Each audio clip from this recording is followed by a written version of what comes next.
Hello friends, welcome to two brothers finance and good evening. ಇವತ್ತಿನ market updates ಏನಂದರೆ, Sensex 221 points gain ಆಗಿ 82,566 ಅಲ್ಲಿ close ಆಗಿದೆ. Nifty 76 points gain ಆಗಿ 25,418 ಅಲ್ಲಿ ಕ್ಲೋಸ್ ಆಗಿದೆ. ಬ್ಯಾಂಕ್ ನಿಫ್ಟಿ 359 ಪಾಯಿಂಟ್ಸ್ ಗೇನ್ ಆಗಿ 59,957 ಅಲ್ಲಿ ಕ್ಲೋಸ್ ಆಗಿದೆ. ಫ್ರೆಂಡ್ಸ್, ಇವತ್ತು ಮಾರ್ಕೆಟ್ ನೋಡಿದ್ರಾ, ಸ್ವಲ್ಪ ಪಾಸಿಟಿವ್ ಆಗಿ ರಿಯಾಕ್ಟ್ ಆಗಿರೋ ಥರ ಕಾಣಿಸುತ್ತೆ.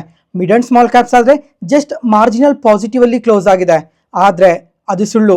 ಇವತ್ತು ನಿಫ್ಟಿ ಡೇ ಲೋಸ್ ಇಂದ ನೋಡಿದ್ರೆ ನಿಯರ್ಲಿ 250 ಪಾಯಿಂಟ್ಸ್ ಪಾಸಿಟಿವ್ ಆಗಿ ರಿಯಾಕ್ಟ್ ಆಗಿದೆ.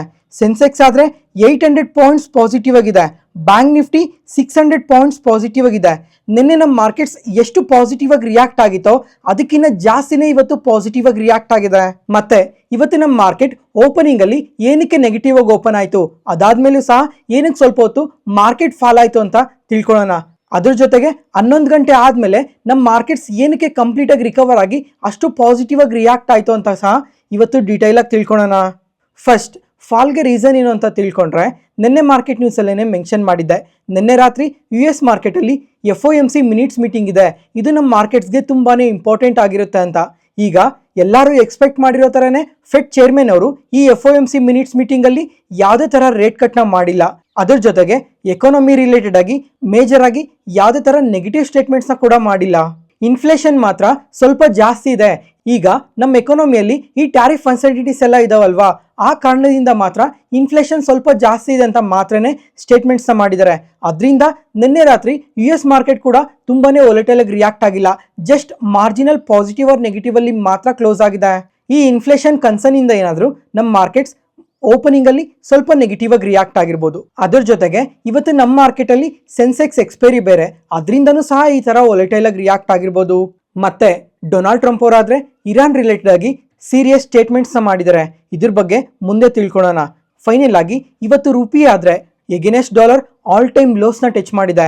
ಈಗ $1 = 92 ರೂಪೀಸ್ಗೆ ಟಚ್ ಆಗಿದೆ. ಅದರಿಂದನೂ ಸಹ ಇವತ್ತು ಮಾರ್ಕೆಟ್ ಈ ತರ ಹಲವಾರು ಕಾರಣಗಳಿಂದ ನಮ್ಮ ಮಾರ್ಕೆಟ್ ಫಾಲ್ ಆಗಿರ್ಬೋದು.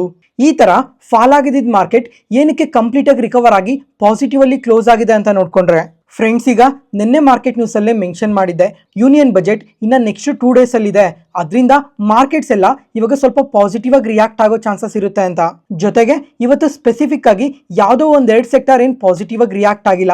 ಓವರ್ ಆಲ್ ಮಾರ್ಕೆಟ್ ಇವತ್ತು ಸ್ವಲ್ಪ ಪಾಸಿಟಿವ್ ಆಗಿ ರಿಯಾಕ್ಟ್ ಆಗಿದೆ. ನಾಳೆ ಆದರೆ ನನ್ನ ಒಪಿನಿಯನ್ ಪ್ರಕಾರ ಮಾರ್ಕೆಟ್ ಸ್ವಲ್ಪ ಪಾಸಿಟಿವ್ ಆಗಿ ರಿಯಾಕ್ಟ್ ಆಗೋ ಚಾನ್ಸಸ್ ಜಾಸ್ತಿನೇ ಇರುತ್ತೆ. ಯಾಕಂದ್ರೆ ನಾಳೆನೇ ಲಾಸ್ಟ್ ದಿನ, ಅದರಿಂದ ಮಾರ್ಕೆಟ್ ಸ್ವಲ್ಪ ಪಾಸಿಟಿವ್ ಆಗಿ ರಿಯಾಕ್ಟ್ ಆಗೋ ಚಾನ್ಸಸ್ ಜಾಸ್ತಿನೇ ಇರುತ್ತೆ.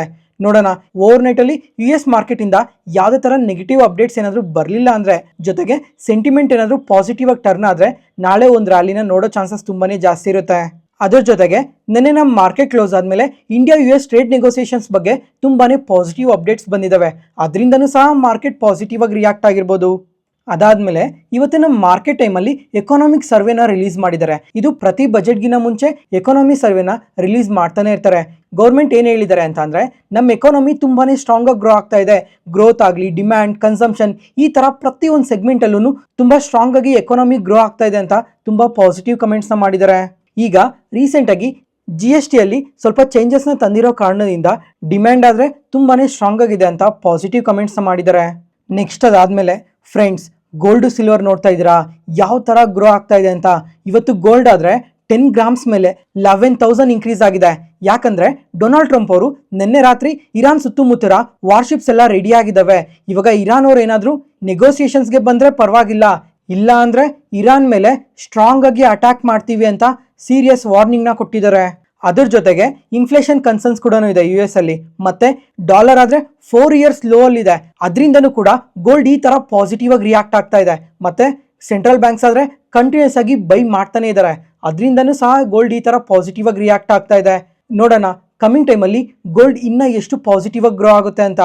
ಈಗ ತುಂಬಾ ಅನಲಿಸ್ಟ್ ಆದ್ರೆ ನಿಯರ್ಲಿ $6,000 per ounce ವರ್ಗು ರೀಚ್ ಆಗುತ್ತೆ ಅಂತ ತುಂಬಾ ಪಾಸಿಟಿವ್ ಕಮೆಂಟ್ಸ್ನ ಮಾಡ್ತಾ ಇದ್ದಾರೆ. ಅದಾದ್ಮೇಲೆ ಸಿಲ್ವರ್ ಆದ್ರೆ ಫಸ್ಟ್ ಟೈಮ್ ಇವತ್ತು 4 ಲಕ್ಷ ದಾಟಿದೆ. ಫ್ರೆಂಡ್ಸ್, ಈಗ ಸಿಲ್ವರ್ ಬಗ್ಗೆ ನಾವು ಯಾವತ್ತು ಶುರು ಮಾಡಿದ್ವಿ ಮಾತಾಡೋದು ಅಂತ ಅಂದ್ರೆ, ಲಾಸ್ಟ್ ಇಯರ್ ಜೂನ್ ಜುಲೈ ಆ ಟೈಮಲ್ಲಿ ಮಾತಾಡ್ದಂಗೆ ನೆನಪಿದೆ. ಆ ಟೈಮಲ್ಲಿ ಸಿಲ್ವರ್ ಆದರೆ KGಗೆ 80,000 ಇತ್ತು. ಆದರೆ ಪ್ರೆಸೆಂಟ್ ಇವತ್ತು 4 ಲಕ್ಷ ದಾಟಿದೆ. ಪ್ರೆಸೆಂಟ್ ಈಗ ಸಿಲ್ವರ್ 1 kgಗೆ ವ್ಯಾಲ್ಯೂ ಎಷ್ಟು ಗೊತ್ತಾ? 4,10,000ಕ್ಕೆ ರೀಚ್ ಆಗಿದೆ. ಇವತ್ತೊಂದೇ ದಿನ 23,000 ಇನ್ಕ್ರೀಸ್ ಆಗಿದೆ. ಯಾಕಂದ್ರೆ ಇವಾಗೂ ಸಹ ಗ್ಲೋಬಲ್ ಮಾರ್ಕೆಟ್ಸ್ ಅಲ್ಲಿ ಸಿಲ್ವರ್ ಶಾರ್ಟೇಜ್ ತುಂಬಾನೇ ಜಾಸ್ತಿ ಇದೆ. ಅದರಿಂದನೇ ಸಿಲ್ವರ್ ಈ ತರ ಇನ್ಕ್ರೀಸ್ ಆಗ್ತಾ ಇರೋದು. ಜೊತೆಗೆ ತುಂಬಾ ಜನ ಇನ್ವೆಸ್ಟರ್ಸ್ ಎಲ್ಲ ಸಿಲ್ವರ್ ಪ್ರತಿದಿನ ತುಂಬಾ ಬೆಳೀತಾ ಇದೆ ಅಂತ ETF ಮುಖಾಂತರ ತುಂಬಾನೇ ಇನ್ವೆಸ್ಟ್ ಮಾಡ್ತಾ ಇದ್ದಾರೆ. ಈ ತರ ಹಲವಾರು ರೀಸನ್ಸ್ ಇಂದ ಸಿಲ್ವರ್ ಆದ್ರೆ ತುಂಬಾ ಪಾಸಿಟಿವ್ ಆಗಿ ಗ್ರೋ ಆಗ್ತಾ ಇದೆ. ಆದ್ರೆ ಎಲ್ಲಿವರೆಗೂ ಈ ತರ ಪಾಸಿಟಿವ್ ಆಗಿ ಗ್ರೋ ಆಗುತ್ತೆ ಅಂತ ಯಾರೂ ಹೇಳಕ್ಕಾಗ್ತಿಲ್ಲ. ಈಗ ನಿನ್ನೆನೇ ಹೇಳಿದ್ದೆ, ಸಿಟಿ ಅವರಾದ್ರೆ ಸಿಲ್ವರ್ ಟಾರ್ಗೆಟ್ನ 4,30,000ಗೆ ಇನ್ಕ್ರೀಸ್ ಮಾಡಿದ್ದಾರೆ ಅಂತ. ಜೊತೆಗೆ ಇನ್ನ ಅಗ್ರೆಸಿವ್ ಆಗಿ ಸಿಲ್ವರ್ ಏನಾದರೂ ಬೆಳೆದ್ರೆ ಅದು 5 lakhಗೆ ಕೂಡ ರೀಚ್ ಆಗೋ ಚಾನ್ಸಸ್ ತುಂಬಾನೇ ಜಾಸ್ತಿ ಇರುತ್ತೆ. ನೋಡೋಣ ಈ 2026 ಎಂಡ್ ಆಗೋಷ್ಟೊತ್ತಿಗೆ ಸಿಲ್ವರ್ ಇನ್ನ ಎಷ್ಟು ಪಾಸಿಟಿವ್ ಆಗಿ ಗ್ರೋ ಆಗುತ್ತೆ ಅಂತ. ಫ್ರೆಂಡ್ಸ್, ಈಗ ಮತ್ತೆ ಹೇಳ್ತಾ ಇದ್ದೀನಿ, ವ್ಯಾಲ್ಯೂಷನ್ಸ್ ಪ್ರಕಾರ ನೋಡ್ಕೊಂಡ್ರೆ ಸಿಲ್ವರ್ ಎಕ್ಸ್ಪೆನ್ಸಿವ್ ಅಲ್ಲಿ ಟ್ರೇಡ್ ಆಗ್ತಾ ಇದೆ. ಜೊತೆಗೆ ಈ ಗೋಲ್ಡ್ ETF ಅಲ್ಲಾಗ್ಲಿ ಅಥವಾ ಸಿಲ್ವರ್ ETFs ಅಲ್ಲಾಗ್ಲಿ ತುಂಬಾ ಜನ ಇನ್ವೆಸ್ಟ್ ಮಾಡಿದಾರಲ್ವಾ. ಆದ್ರೆ ಈಗ INAVಗೆ ಕಂಪೇರ್ ಮಾಡ್ಕೊಂಡ್ರೆ ಪ್ರತಿಯೊಂದು ETF ಕೂಡ ನಿಯರ್ಲಿ 7% ಇಂದ 15% ಪ್ರೀಮಿಯಂ ಅಲ್ಲಿ ಟ್ರೇಡ್ ಆಗ್ತಾ ಇದಾವೆ. ಒಂದು ವೇಳೆ ಕಮಿಂಗ್ ಟೈಮಲ್ಲಿ ಗೋಲ್ಡ್ ಅಥವಾ ಸಿಲ್ವರ್ ಪ್ರೈಸಸ್ ಏನಾದರೂ ಸ್ವಲ್ಪ ಫಾಲ್ ಆದರೆ ETF ತುಂಬಾನೇ ಫಾಲ್ ಆಗ್ತವೆ. ಅದಕ್ಕೋಸ್ಕರ ಸ್ವಲ್ಪ ಹುಷಾರು. ಮತ್ತೆ ಸೆಂಟಿಮೆಂಟ್ ಚೆನ್ನಾಗಿರೋರ್ಗೂ ಎಲ್ಲನೂ ಚೆನ್ನಾಗಿರುತ್ತೆ. ಒಂದು ವೇಳೆ ಸೆಂಟಿಮೆಂಟ್ ಏನಾದರೂ ನೆಗೆಟಿವ್ ಆಗಿ ಟರ್ನ್ ಆದರೆ ಕಂಪ್ಲೀಟಾಗಿ ಕ್ರ್ಯಾಶ್ ಆಗೋಗುತ್ತೆ. ಈ ಒಂದು ಡೇಟಾ ಪಾಯಿಂಟ್ನ ಪ್ರತಿಯೊಬ್ಬರೂ ನೆನ್ಪಿಟ್ಕೊಂಡಿರಿ. ಮತ್ತೆ ಫ್ರೆಂಡ್ಸ್, ಈಗ ಈ ಗೋಲ್ಡ್ ಅಂಡ್ ಸಿಲ್ವರ್ ಬಗ್ಗೆ ನಿಮ್ಮ ಒಪಿನಿಯನ್ ಏನಿದೆ ಅಂತ ಕೂಡ ಪ್ರತಿಯೊಬ್ಬರೂ ಕಮೆಂಟ್ ಸೆಷನಲ್ಲಿ ಕಮೆಂಟ್ ಮಾಡಿ. ನೋಡೋಣ ಎಷ್ಟು ಜನ ಕಮೆಂಟ್ ಸೆಷನಲ್ಲಿ ಕಮೆಂಟ್ ಮಾಡ್ತೀರಾ ಅಂತ. ಈ ಥರ ಕಾಂಪ್ಲಿಕೇಟೆಡ್ ಇನ್ಫಾರ್ಮೇಷನ್ ಎಲ್ಲ ಸಿಂಪ್ಲಿಫೈ ಮಾಡಿ ನಿಮ್ಮ ಮುಂದೆ ತರ್ತಾ ಇದ್ದೀವಲ್ಲ. ಯಾವುದೇ ಪಾಯಿಂಟಲ್ಲಿ ನಾನು ಹೇಳೋ ಇನ್ಫಾರ್ಮೇಷನ್ ನಿಮಗೆ ಯೂಸ್ಫುಲ್ ಅನಿಸಿದ್ರೆ ಈ ವಿಡಿಯೋನ ಲೈಕ್ ಮಾಡಿ. ಮತ್ತು ನಿಮ್ಮ ಫ್ರೆಂಡ್ಸಲ್ಲಿ ಯಾರಿಗಾದ್ರೂ ಸ್ಟಾಕ್ ಮಾರ್ಕೆಟ್ ಬಗ್ಗೆ ಇಂಟ್ರೆಸ್ಟ್ ಇರೋರಿಗೆ ಈ ವಿಡಿಯೋಸ್ನ ಶೇರ್ ಮಾಡಿ. ಲಾಸ್ಟ್ 2 ಡೇಸಿಂದ ಕಮೆಂಟ್ ಸೆಷನಲ್ಲಿ ತುಂಬ ಜನ ಕಮೆಂಟ್ ಮಾಡ್ತಾ ಇದ್ದೀರಾ. ಈ ಥರ ಕಮೆಂಟ್ ಮಾಡೋದ್ರಿಂದ ನಮಗೂ ಕೂಡ ತುಂಬಾ ಮೋಟಿವೇಶನ್ ಸಿಗುತ್ತೆ. ಅದರಿಂದ ಇದೇ ಥರ ಪ್ರತಿದಿನ ನಿಮ್ಮ ಒಪಿನಿಯನ್ನ ಕಮೆಂಟ್ ಸೆಷನಲ್ಲಿ ಕಮೆಂಟ್ ಮಾಡ್ತಾ ಇರಿ.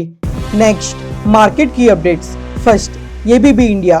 ಈ ಕಂಪನಿ ಆದರೆ ಇವತ್ತು 10% ಪಾಸಿಟಿವ್ ಆಗಿ ರಿಯಾಕ್ಟ್ ಆಗಿದೆ. ಇವ್ರ ಬಿಸ್ನೆಸ್ ಬಗ್ಗೆ ನೋಡ್ಕೊಂಡ್ರೆ ಇವರು ಇಂಡಸ್ಟ್ರೀಸಲ್ಲಿ ಬಳಸೋ ಹಲವಾರು ಎಕ್ವಿಪ್ಮೆಂಟ್ಸ್ನ ಇವರು ಮ್ಯಾನುಫ್ಯಾಕ್ಚರ್ ಮಾಡಿ ಸಪ್ಲೈ ಮಾಡ್ತಾರೆ. ಜೊತೆಗೆ ಇವರು ಇನ್ನೂ ತುಂಬಾ ಸೆಗ್ಮೆಂಟ್ಸಲ್ಲಿ ವರ್ಕ್ ಮಾಡ್ತಾರೆ. ಎಕ್ಸಾಂಪಲ್ ಇವಾಗ data centre, electronics, renewable energy, railways, metro, infrastructure, ಈ ಥರ ಹೇಳ್ತಾ ಹೋದರೆ ಇನ್ನೂ ಹಲವಾರು ಸೆಗ್ಮೆಂಟಲ್ಲಿ ಇವರು ವರ್ಕ್ ಮಾಡ್ತಾರೆ. ಅಂಥ ಕಂಪನಿ ಇವತ್ತೇನು 10% ಪಾಸಿಟಿವ್ ಆಗಿ ರಿಯಾಕ್ಟ್ ಆಗಿದೆ ಅಂತ ಅಂದರೆ ABB ಇಂಡಿಯಾಗೆ ಪೇರೆಂಟ್ ಕಂಪನಿ ಕೂಡ ಇದೆ. ಅವರು Q4 ರಿಸಲ್ಟ್ಸ್ನ ಪೋಸ್ಟ್ ಮಾಡಿದ್ದಾರೆ.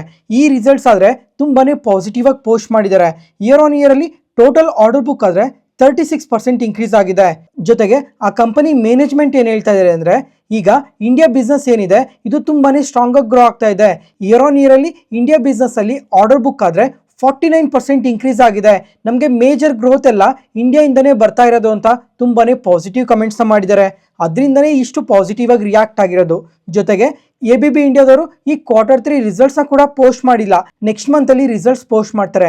ನೋಡೋಣ ಈ ಕ್ವಾರ್ಟರಲ್ಲಿ ಇವರು ಯಾವ ಥರ ರಿಸಲ್ಟ್ಸ್ನ ಪೋಸ್ಟ್ ಮಾಡ್ತಾರೆ ಅಂತ. ಅದ್ರ ಜೊತೆಗೆ ಈ ಕಂಪನಿ ಆದರೆ ಆಲ್ ಟೈಮ್ ಐಸಿಂದ ನಿಯರ್ಲಿ 40% ಫಾಲ್ ಆಗಿತ್ತು. ಲಾಸ್ಟ್ 2 ಡೇಸಲ್ಲೇ ನಿಯರ್ಲಿ 16% ಪಾಸಿಟಿವ್ ಆಗಿ ರಿಯಾಕ್ಟ್ ಆಗಿದೆ. ನೋಡೋಣ ಇನ್ನು ಕಮಿಂಗ್ ಟೈಮಲ್ಲಿ ಬಿಸ್ನೆಸ್ಸಲ್ಲಿ ಯಾವ ಥರ ಗ್ರೋತ್ನ ಪೋಸ್ಟ್ ಮಾಡ್ತಾರೆ ಅಂತ ನೋಡಬೇಕಾಗಿರುತ್ತೆ. ಹಿಂಡಾಲ್ಕೋ ಇಂಡಸ್ಟ್ರೀಸ್. ಈ ಕಂಪನಿ ಬಗ್ಗೆ ಒಂದು ಇಂಟ್ರೆಸ್ಟಿಂಗ್ ಅಪ್ಡೇಟ್ ಬಂದಿದೆ. ಇವರು ಒಡಿಸ್ಸಾದಲ್ಲಿ 21,000 ಕೋಟಿ ಸ್ಮೆಲ್ಟರ್ ಎಕ್ಸ್ಪ್ಯಾನ್ಷನ್ ಬಗ್ಗೆ ಎಕ್ಸ್ಚೇಂಜ್ ಫೈಲಿಂಗಲ್ಲಿ ಅಪ್ಡೇಟ್ ಮಾಡಿದ್ದಾರೆ. ಫ್ರೆಂಡ್ಸ್, ಈ ಕಂಪನಿಗೆ ಒಡಿಸ್ಸಾದಲ್ಲಿ ಆದಿತ್ಯ ಬಿರ್ಲಾ ಅಲ್ಯೂಮಿನಿಯಂ ಕಾಂಪ್ಲೆಕ್ಸ್ ಅನ್ನೋ ಒಂದು ಕಂಪನಿ ಇದೆ. ಆ ಕಂಪನಿಯಲ್ಲಿ ಇವಾಗ ಇವರು ಕೆಪಾಸಿಟಿ ಎಕ್ಸ್ಪ್ಯಾನ್ಷನ್ ಬಗ್ಗೆ ಅಪ್ಡೇಟ್ ಮಾಡಿರೋದು. ಇದಂತೂ ಈ ಕಂಪನಿಗೆ ತುಂಬಾ ಪಾಸಿಟಿವ್ ಆಗುತ್ತೆ. ಅದರಿಂದನೇ ಇವತ್ತು ಇಂಟರ್ಡೇ ಸೆಷನಲ್ಲಿ ನಿಯರ್ಲಿ 3%ವರೆಗೂ ಪಾಸಿಟಿವ್ ಆಗಿ ರಿಯಾಕ್ಟ್ ಆಗಿರೋದು. Next NSDL. ಈ ಕಂಪನಿ ಆದರೆ ಇವತ್ತು ಇಂಟರ್ಡೇ ಸೆಷನಲ್ಲಿ ನಿಯರ್ಲಿ 3%ವರೆಗೂ ನೆಗೆಟಿವ್ ಆಗಿ ರಿಯಾಕ್ಟ್ ಆಗಿದೆ. ಯಾಕಂದರೆ ಈ ಕ್ವಾರ್ಟರಲ್ಲಿ ಇವರು ಕಂಪ್ಲೀಟ್ಲಿ ವೀಕ್ ರಿಸಲ್ಟ್ಸ್ನ ಪೋಸ್ಟ್ ಮಾಡಿದ್ದಾರೆ. ಇಯರ್ ಆನ್ ಇಯರ್ ಕಂಪ್ಯಾರಿಸನಲ್ಲಾಗಲಿ ಕ್ವಾರ್ಟರ್ ಕಂಪ್ಯಾರಿಸನ್ ಆಗಲಿ. ಈಗ ರೆವಿನ್ಯೂಸ್ ನೋಡಿಕೊಂಡ್ರೆ ಇಯರ್ ಆನ್ ಇಯರಲ್ಲಿ 1% ಡ್ರಾಪ್ ಆಗಿದೆ. ಪ್ರಾಫಿಟ್ಸ್ ಆದರೆ 4% ಇನ್ಕ್ರೀಸ್ ಆಗಿದೆ. ಆದರೆ ಕ್ವಾರ್ಟರಲ್ಲಿ ರೆವಿನ್ಯೂಸ್ 10% ಫಾಲ್ ಆಗಿದೆ. ಪ್ರಾಫಿಟ್ಸ್ 18% ಫಾಲ್ ಆಗಿದೆ. ಅದರಿಂದನೇ ಈ ಥರ ನೆಗೆಟಿವ್ ಆಗಿ ರಿಯಾಕ್ಟ್ ಆಗಿರೋದು. ಜೊತೆಗೆ ಈ ಕಂಪನಿ IPOಗೆ ಬಂದಾಗ ತುಂಬಾ ಸ್ಟ್ರಾಂಗ್ ಬಸ್ ಇತ್ತು. ಅವಾಗ ತುಂಬಾ ಪಾಸಿಟಿವ್ ಆಗಿ ರಿಯಾಕ್ಟ್ ಆಗಿತ್ತು. ಈಗ ಆಲ್ ಟೈಮ್ ಐಸಿಂದ ನೋಡಿದ್ರೆ 25% ಫಾಲ್ ಆಗಿದೆ. ನೆಕ್ಸ್ಟ್ ಗ್ಲ್ಯಾಂಡ್ ಫಾರ್ಮ್ ಆದರೆ ಇವತ್ತು ಇಂಟರ್ಡೇ ಸೆಷನಲ್ಲಿ ನಿಯರ್ಲಿ 8%ವರೆಗೂ ಪಾಸಿಟಿವ್ ಆಗಿ ರಿಯಾಕ್ಟ್ ಆಗಿದೆ. ಇವರು ಅಷ್ಟೇ ಈ ಕ್ವಾರ್ಟರ್ಲಿ ರಿಸಲ್ಟ್ಸ್ನ ಪೋಸ್ಟ್ ಮಾಡಿದ್ದಾರೆ.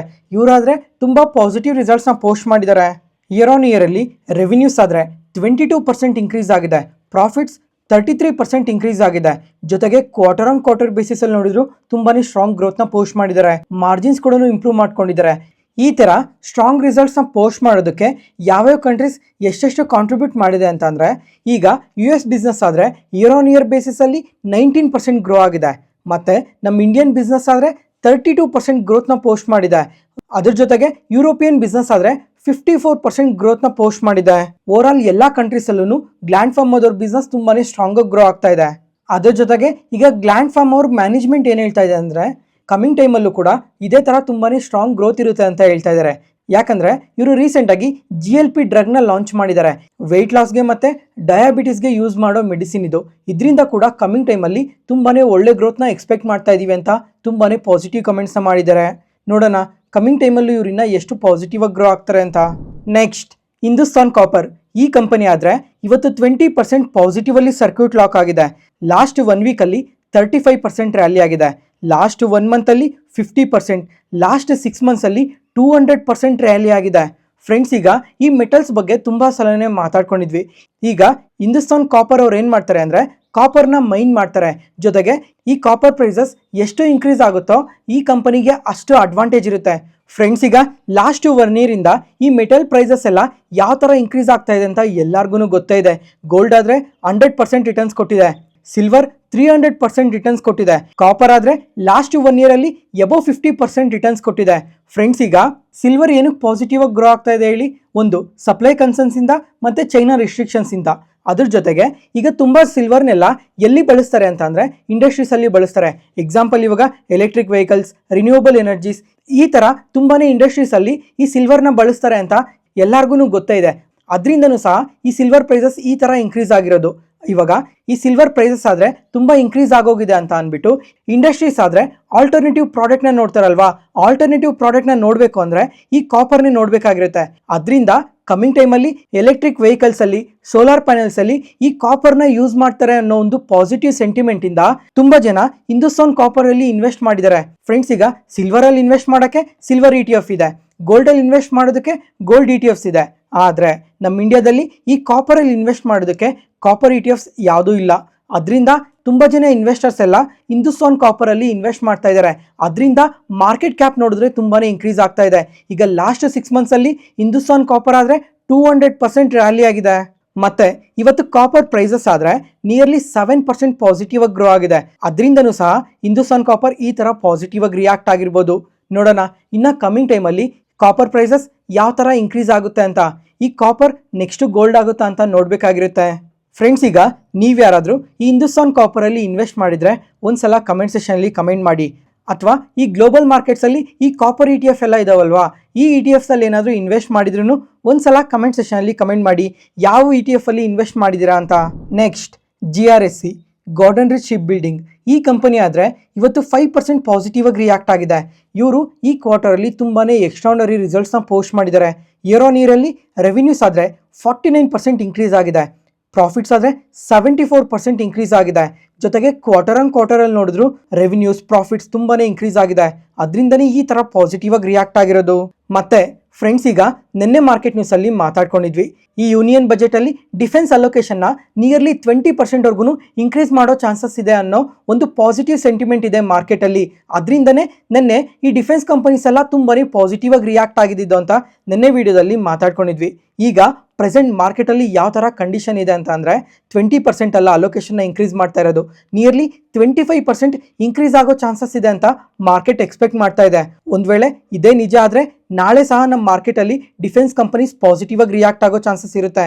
ಮತ್ತೆ ಬಜೆಟ್ ದಿನ ಕೂಡ ಪಾಸಿಟಿವ್ ಆಗಿ ರಿಯಾಕ್ಟ್ ಆಗೋ ಚಾನ್ಸಸ್ ಜಾಸ್ತಿನೇ ಇರುತ್ತೆ. ನೋಡೋಣ ನಾಳೆ ಮತ್ತೆ ಭಾನುವಾರ ಯಾವ ತರ ಸೆಂಟಿಮೆಂಟ್ ಇರುತ್ತೆ ಈ ಡಿಫೆನ್ಸ್ ಕಂಪನೀಸ್ ರಿಲೇಟೆಡ್ ಆಗಿ ಅಂತ. ಅದಾದ್ಮೇಲೆ GE Vernova T&D ಈ ಕಂಪನಿ ಕೂಡ ತುಂಬಾ ಒಳ್ಳೆ ರಿಸಲ್ಟ್ಸ್ ನ ಪೋಸ್ಟ್ ಮಾಡಿದ್ದಾರೆ. ರೆವಿನ್ಯೂಸ್ ಆದ್ರೆ 58% ಇನ್ಕ್ರೀಸ್ ಆಗಿದೆ. ಪ್ರಾಫಿಟ್ಸ್ 139% ಇನ್ಕ್ರೀಸ್ ಆಗಿದೆ. ಅದರಿಂದನೇ ಇವತ್ತು ಇಂಟ್ರಾಡೇ ಸೆಷನ್ ಅಲ್ಲಿ ನಿಯರ್ಲಿ 9% ವರ್ಗೂ ಪಾಸಿಟಿವ್ ಆಗಿ ರಿಯಾಕ್ಟ್ ಆಗಿರೋದು. ಈ ತರ ಇನ್ನೂ ಹಲವಾರು ಕಂಪನೀಸ್ ರಿಸಲ್ಟ್ಸ್ ನ ಪೋಸ್ಟ್ ಮಾಡಿದಾವೆ. ಅದರಲ್ಲಿ ಜಿಲೆಟ್ ಇಂಡಿಯಾ, ಅಪಾರ್ ಇಂಡಸ್ಟ್ರೀಸ್ ಆದ್ರೆ ಪಾಸಿಟಿವ್ ರಿಸಲ್ಟ್ಸ್ ನ ಪೋಸ್ಟ್ ಮಾಡಿದೆ. ಮತ್ತೆ Adani power, KPIT technologies, Cochin ship yard ಈ ಕಂಪನೀಸ್ ಎಲ್ಲ ಸ್ವಲ್ಪ ವೀಕ್ ರಿಸಲ್ಟ್ಸ್ ನ ಪೋಸ್ಟ್ ಮಾಡಿದಾವೆ. ನೋಡೋಣ ನಮ್ಮ ಮಾರ್ಕೆಟ್ ಕ್ಲೋಸ್ ಆದ್ಮೇಲೆ ಇನ್ನ ಯಾವ್ಯಾವ ಕಂಪನೀಸ್ ರಿಸಲ್ಟ್ಸ್ ನ ಪೋಸ್ಟ್ ಮಾಡ್ತಾರೆ ಅಂತ. ಇವತ್ತಿಗೆ ಅಪ್ಡೇಟ್ಸ್ ಮುಗೀತು. ಈ ವಿಡಿಯೋ ಇಷ್ಟ ಆದರೆ ಲೈಕ್ ಮಾಡಿ, ಶೇರ್ ಮಾಡಿ, ಸಬ್ಸ್ಕ್ರೈಬ್ ಆಗಿ. ಮತ್ತೆ ನಾಳೆ ಹೊಸ ಸ್ಟಾಕ್ ಮಾರ್ಕೆಟ್ ನ್ಯೂಸ್ ಅನಾಲಿಸಿಸ್ ವಿಡಿಯೋಸಲ್ಲಿ ಸಿಗೋಣ. ನಾನು ಹೇಳಿದ್ದ ಇನ್ಫಾರ್ಮೇಷನಲ್ಲಿ ಯಾವುದೇ ಥರ ಡೌಟ್ ಇದ್ದರೂ ಕಮೆಂಟ್ ಸೆಷನಲ್ಲಿ ಕಮೆಂಟ್ ಮಾಡಿ. ಪ್ರತಿಯೊಂದು ಕಮೆಂಟ್ಗೂ ರಿಪ್ಲೈ ಕೊಡ್ತೀನಿ. Thank you.